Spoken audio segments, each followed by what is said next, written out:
Hi there. This is the Broomfield Chamber of Commerce. I'm Sam Taylor, the President and CEO, and this is another episode of Business Matters. Today, we're talking to Mayor Pat Quinn. He is the mayor of the city and county of Broomfield. How you doing today, Pat? I'm doing good. Thank you, Sam. It's a pretty exciting time for elected officials right now with COVID-19 taking over, and there's now a stay-at-home order from the governor. How's the city doing, and what are they doing to combat this? Well, I mean, like everybody else, there's a paradigm shift going on right now, and everybody's watching other communities. And when the governor yesterday did his stay-at-home order for the state, it provided a certain, uniformity across the cities and counties. Because prior to the governor making his order yesterday, each city and each county we're coming up with different approaches. Boulder had a little bit different approach than Broomfield. And now we all have a stay-at-home order that's pretty clear. We all have a uniform definition of what an essential business is. And the one thing that I guess I'm pleased with is that we're allowed to go in our open spaces, but we are going to shut down golf courses, tennis courts, pickleball, things like that. So we're refining that some for Broomfield.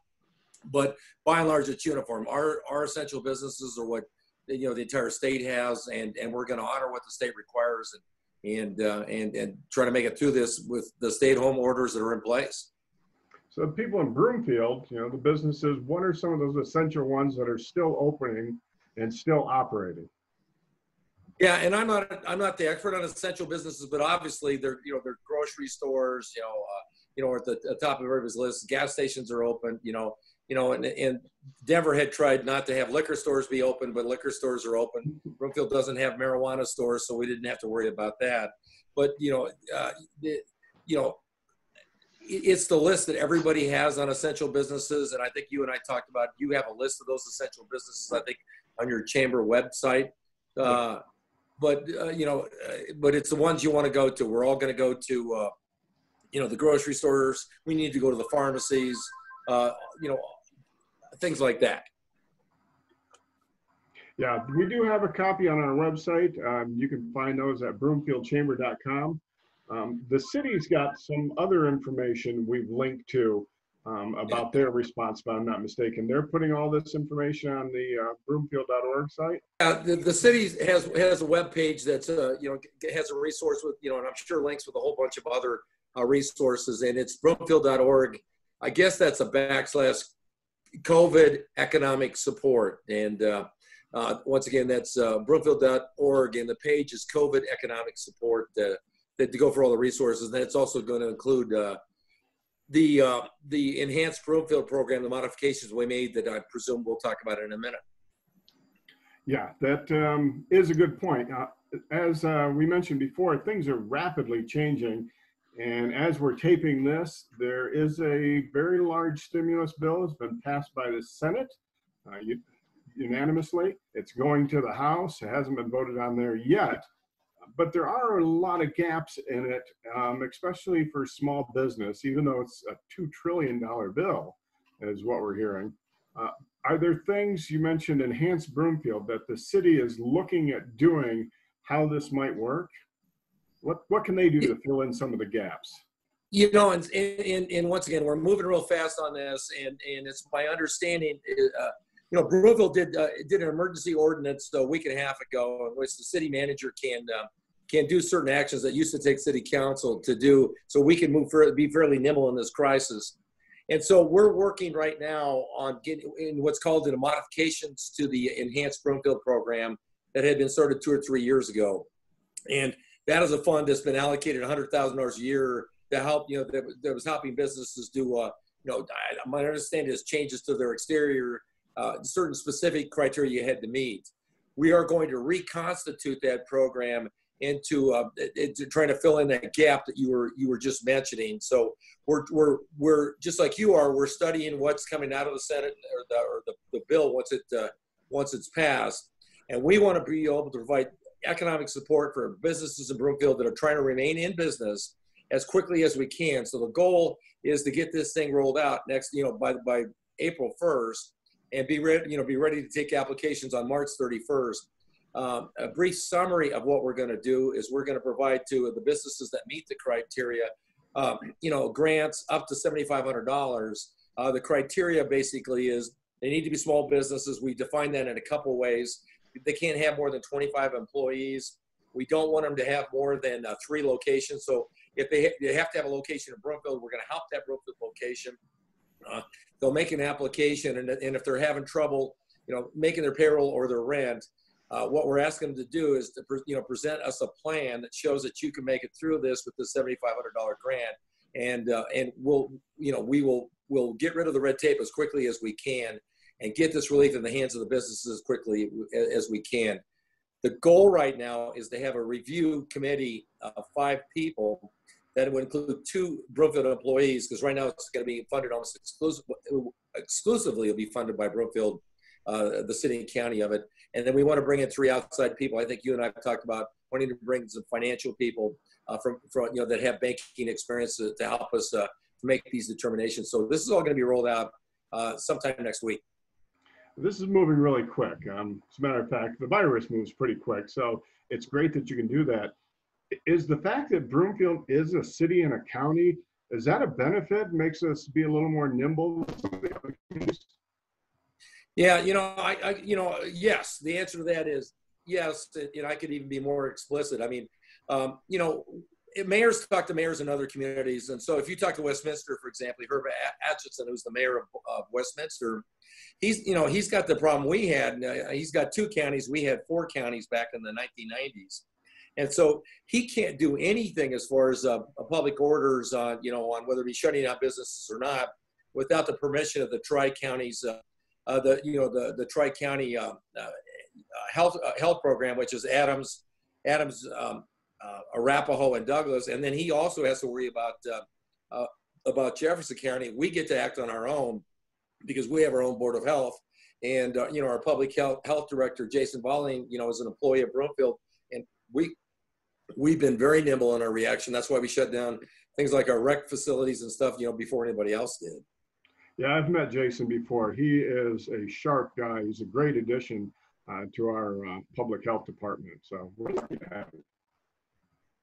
So I agree. Mayor, what would you suggest? If you got a small business out there, lots of them out there, what can the average person out there do to support small businesses, medium businesses, or even large ones in Broomfield area? Because this is going to hurt a lot of companies, this extended stay-at-home order. I'm just, I'm very cognizant. I'm worried about Broomfield has longed to have, entrepreneur restaurants, and we now have got some in town, and the smaller restaurants that we have in town. And so I find myself, trying to use 3-4 times a week, trying to do takeout. I mean, that may seem like a simple thing to do, but I think it's pretty important.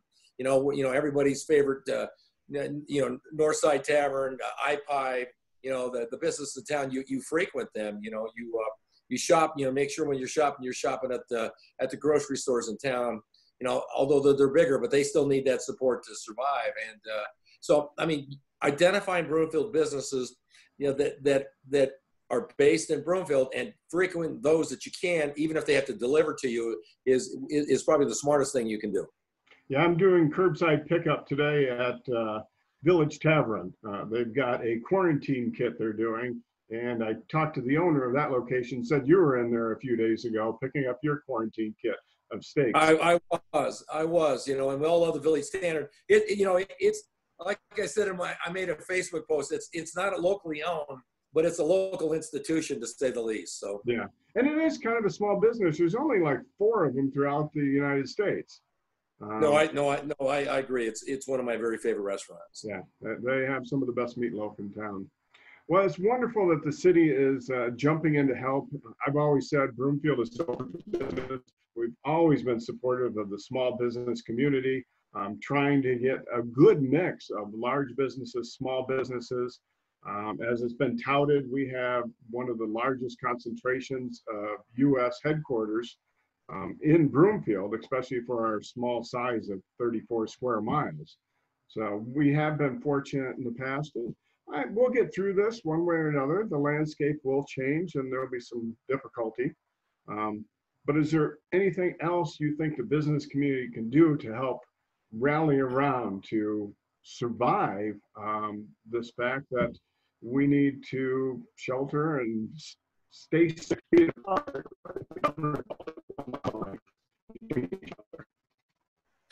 Yeah, Sam, the one thing I do want to comment, and the businesses, you put up your Facebook page for all the local businesses, and you can repeat the name of that Facebook page, and so everybody, so the more that we know who to support, we'll support them.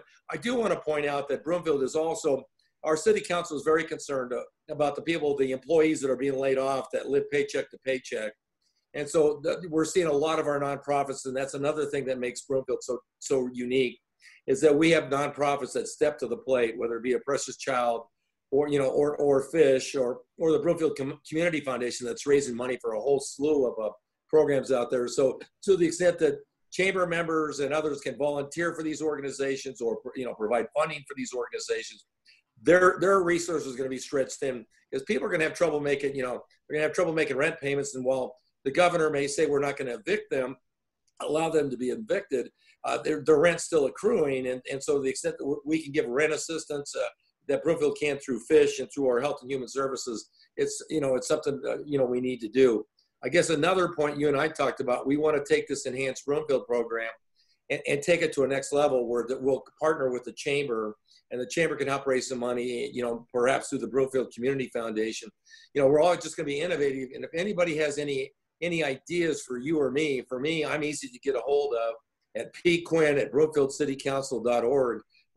We all check our emails every day, every hour, really. And, let's all keep communicating. Okay, thank you very much, Mayor. I really appreciate you taking your time out of your even busier day than it has been for a while. As you said, things are going really quick. So thank you very much. Thank you, Sam. Bye-bye. Bye. As the mayor said, all this information is on the Broomfield website. That's the broomfieldchamber.com. We also have our Facebook group. I urge you to join and post if you're a small business, if you're looking for information on small businesses. That's the Broomfield Area Business Strong. It's a Facebook group. There are hundreds of members on that already. Go there, find out information. You can find menus. You can find out who's open. We're encouraging people to put best practices on there other businesses can use. And again, you can email, the mayor gave his email address. You can email me at sam.taylor@broomfieldchamber.com. And as the mayor said, nonprofits are going to be impacted by this. They already are, and they're doing everything they can help. We will be interviewing Dana Scott, the executive director of Broomfield Fish, our local food bank, and more. And that will be coming up soon. She'll be telling you more ways that you can help people and the nonprofits of Broomfield. Thank you for tuning in.